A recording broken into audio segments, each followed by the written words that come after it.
Blossom, where we help writers write their books and inspire the world. I'm your host, Kennisha Griffin, and I am so excited to be here. I have an author that is a dear friend of mine that I have known for a long, long time, who is a phenomenal writer, who is also an associate pastor of a church, Antioch Christian Fellowship Church in Corinth, Texas, and just a cool guy. I mean, look, I have known Cederick, I think we've known each other for how long?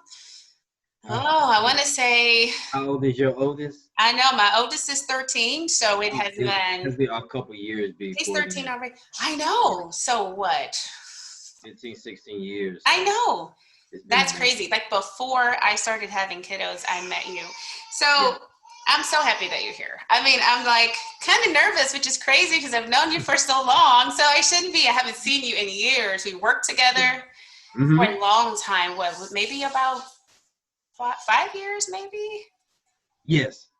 Something like that. We worked together in publishing for the company that I used to own out there in Fort Worth. You like came to my rescue. I tried to help you, man. You actually sold me the vision. Man, you like came to my rescue to help me out a lot with that company. We published a lot of books. I mean, you really helped a lot with that. So I will always feel in debt to you because of that. I always feel like, man, you've been like an angel to me. But not only to me, you have just been a blessing to so many other people that have crossed your path. So I think when I first met you, just to do a little backstory on how I met you, it was through a website called thesouth.com. I'm going to go all the way back to the South. I know I wasn't even 20 yet. I think it was a long time ago. Wow. I think that far back online when I had met you through the message board, the chat board there.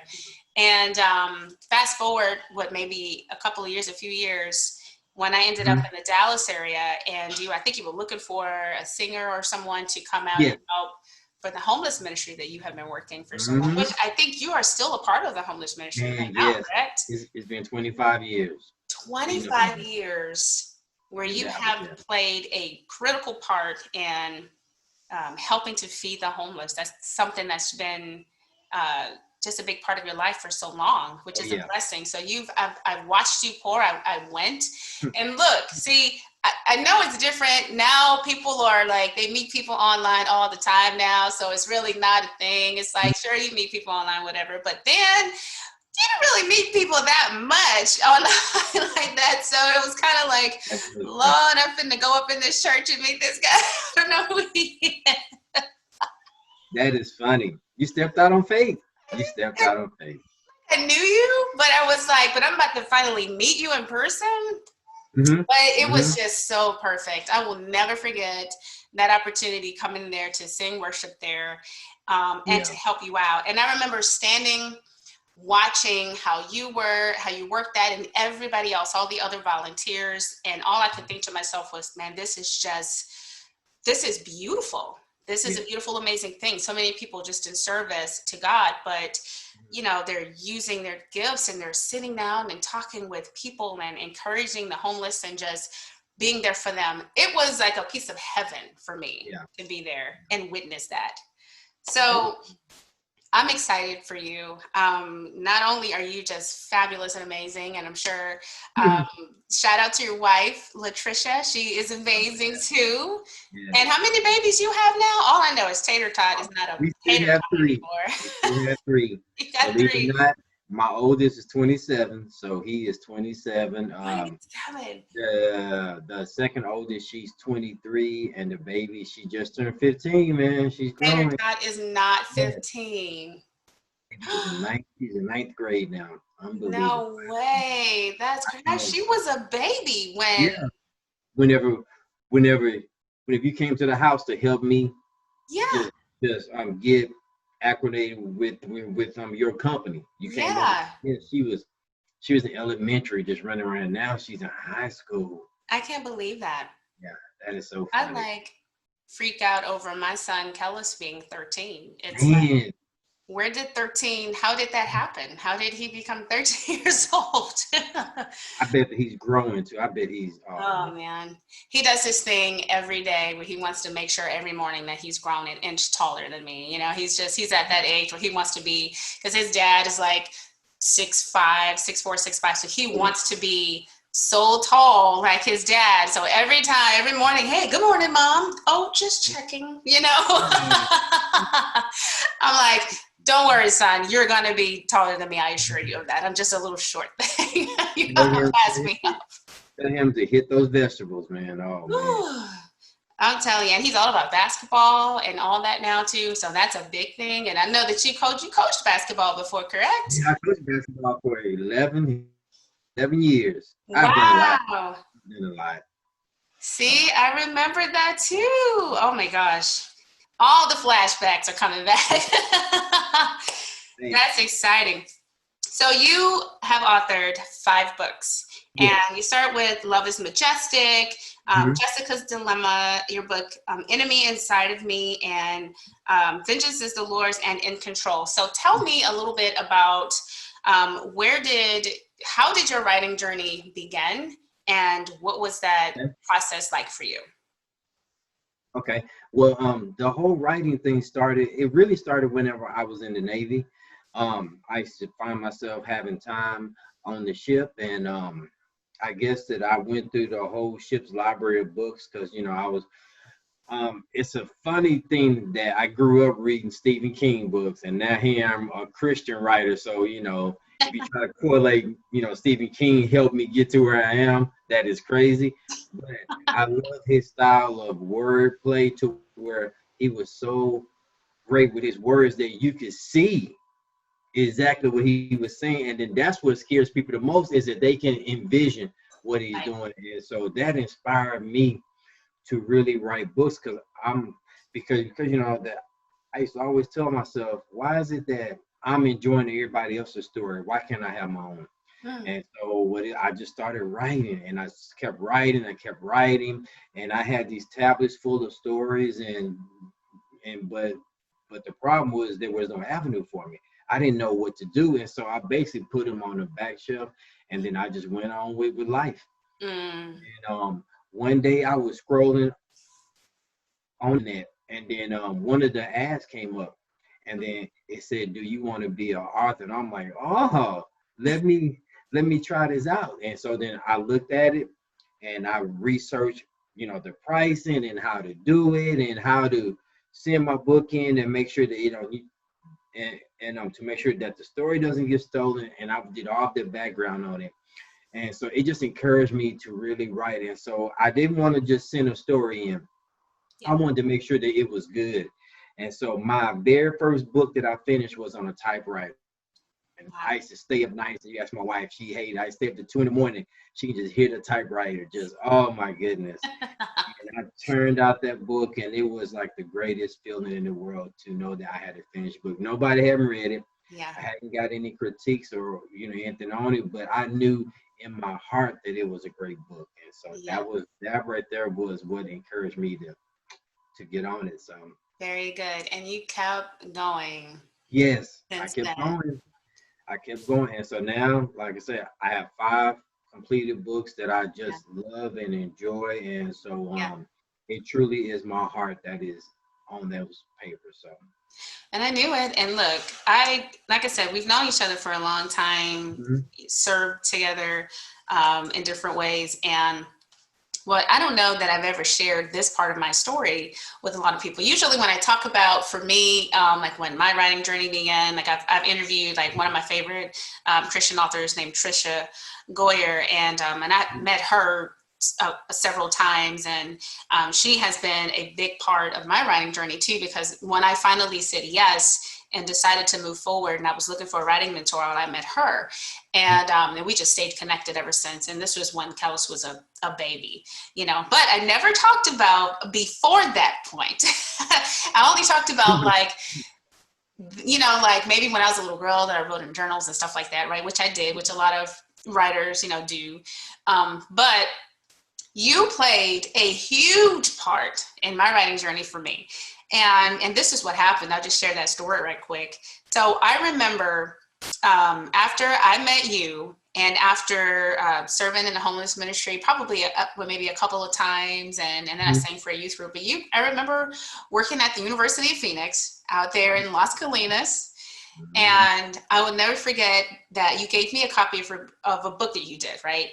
Mhm. And I looked through that thing and was like, wow. And honestly, I had never met an author in person. So that was really like a first time I met a person who actually did it. And like, Mhm. that's amazing because I always had that desire in my own heart. I always wrote short stories and books and stuff. You know, I always knew that one day this is something that I always wanted to do as well.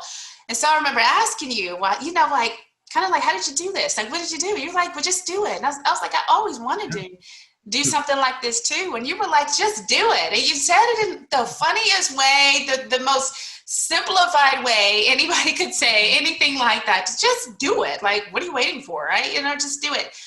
And what I don't know if I ever told you is that carried with me until I finally said, well, you know what? I can do it. I'm just going to do it. Okay. It's like maybe I needed permission from someone, or maybe I just need someone to tell me you can do this too.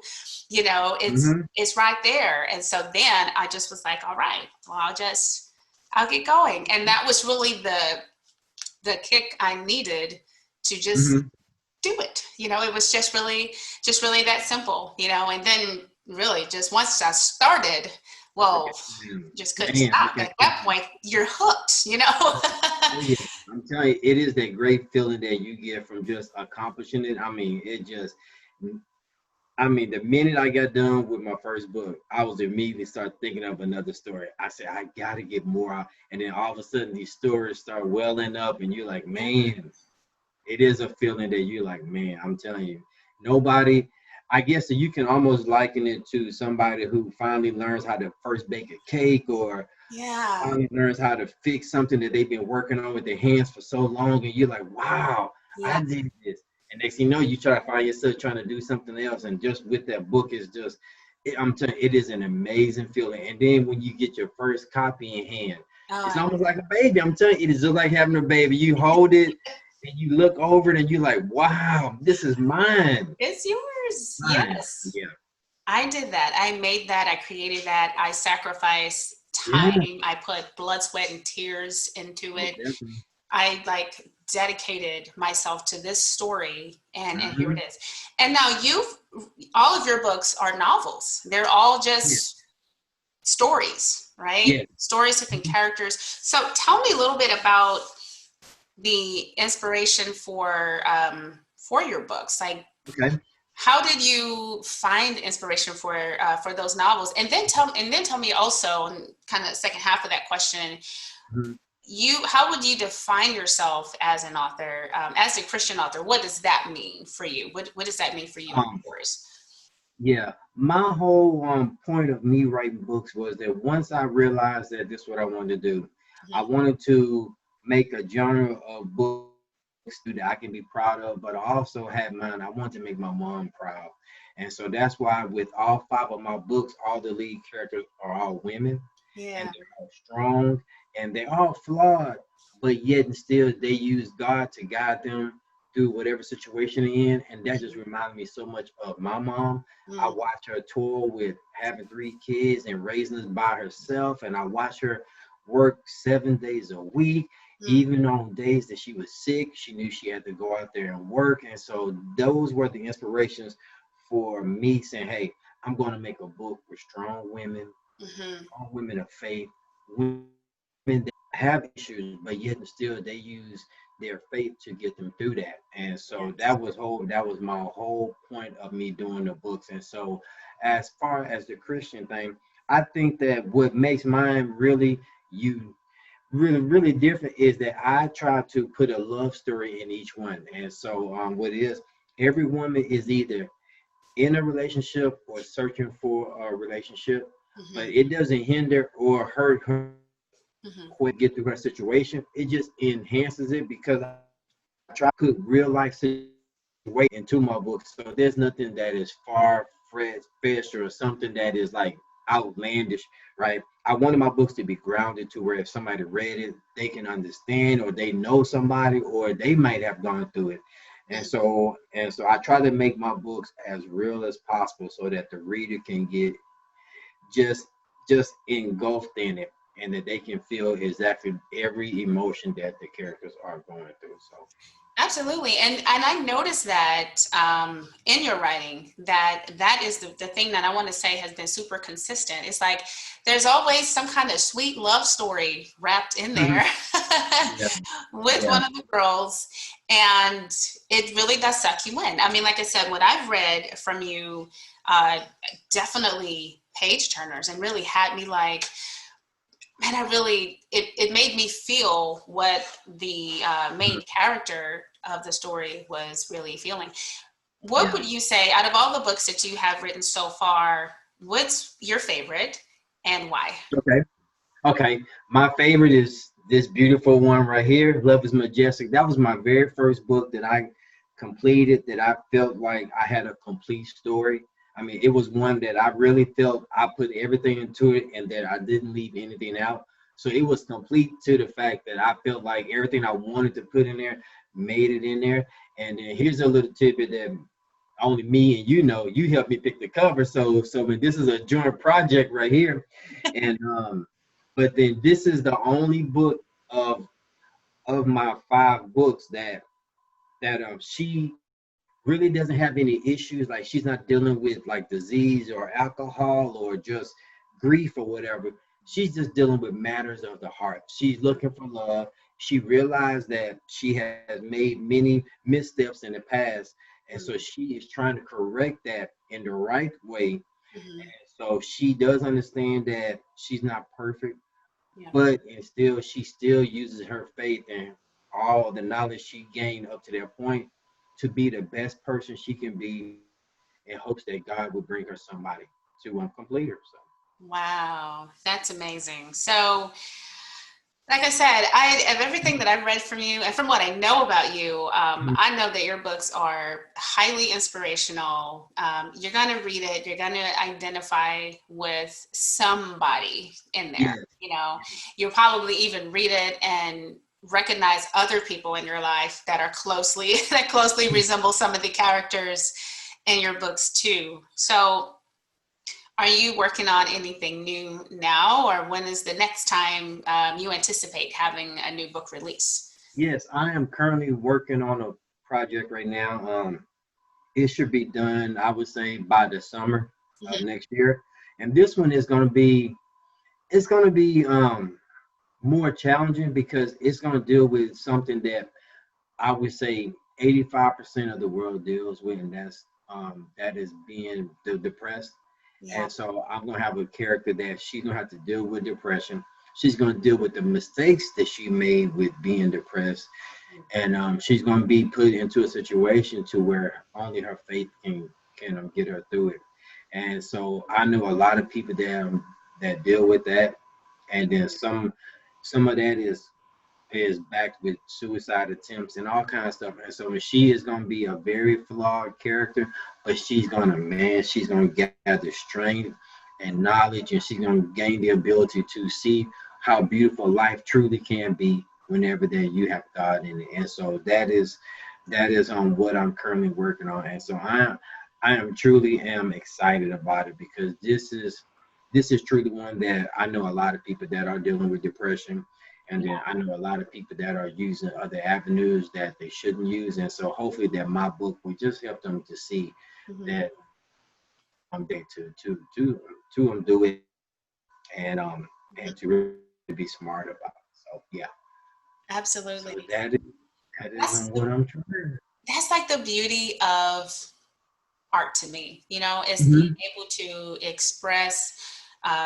these incredible stories, share these beautiful stories, and do so with the intent and a mission to have to share those meanings, that deep Yeah. meaning behind it that's going to touch somebody's life, Mhm.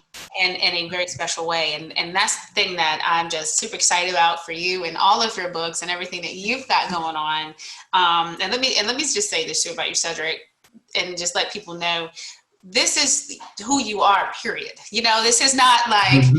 you're like, oh, this is who I am as an author, and I just do this, whatever, and this is just a facade, this is just a fake, an act.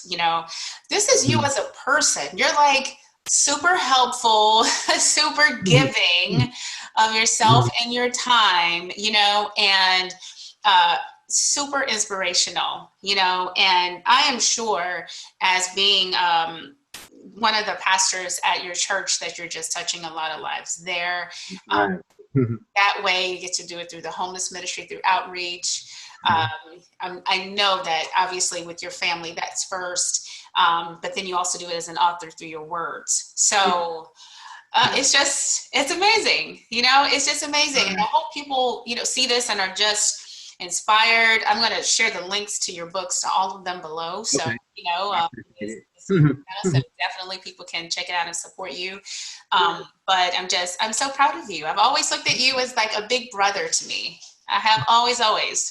So I appreciate that, man, because you know that I love you and my wife loves you and the family is also, even my coworkers don't understand. I have brought many people to you, and you have touched their lives with just your genuine heart and just how nice and compassionate that you are for, especially for authors. Because believe me, everybody believes that there's a big circle of people trying to help authors. People are not trying to help authors, man. no. It is the people like you who are behind the scenes that is always just there to just give advice or just be a sounding board or to just be a support. Because believe me, everybody that writes a story knows how hard it is to just do it. I mean, life gets in the way. You got family, you got a job, you got other things, and it's hard to fully focus on your book. But when you do, and you're able to put it out, the only thing you want now is to share it with the world. And so you have helped many people do that. And so for that, I am proud to say that I'm your big brother. So Oh, Cedrick, don't have me over here getting all emotional, crying and everything. Well, thank you, Cedrick, so much. Please let everyone know where they can find you, where they can get copies of your book. Like I said, I'm going to share the links under this video, but how can people connect with you if they want to?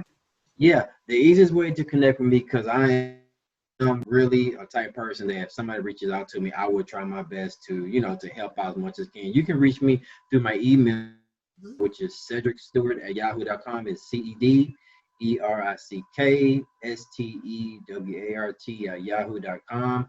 You can reach out with just general questions. If you just want an extra push to get you started on your book, by all means, you can reach out to me. I will connect you with whoever that I can to help you with that. And then you can get all my books at Barnes and Nobles and Amazon.com and any online bookstore. You can help yourself buy as many copies. They make perfect stocking stuffers. And if you have a young lady or a teenager that is in your life and you want them to start making right choices, especially when it comes to, this is a great book right here, because she deals with the fact that she's not perfect anymore and she's not wholesome, but yet and still she doesn't get caught up in the world's thinking of how she should be. She tries to guide herself back to how God wants her to be. So this is a perfect story for a young teenager or a young lady that is willing to wait on love and willing to wait on the things that only should come with marriage. This is the book right here that will help them to see that that's the best that happens. Absolutely. Good deal. Well, you guys definitely reach out to Cedrick if you have any questions about his book, need some advice, support. I'm telling you, he is really the guy. Please don't overflood his emails. Please don't do it. But reach out, because he will definitely connect with you. And I'm telling you, and he is about his word. So that I know. So thank you, Cedrick, so much for coming on the show today. I'm so excited. I'm excited about everything that's to come in the future, and just look forward to connecting with you again when that new book is out, and you'll be back. Yes. We'll be talking about it. Yes, and we can actually tape it from Grand Lux. How about that? Sounds good to me.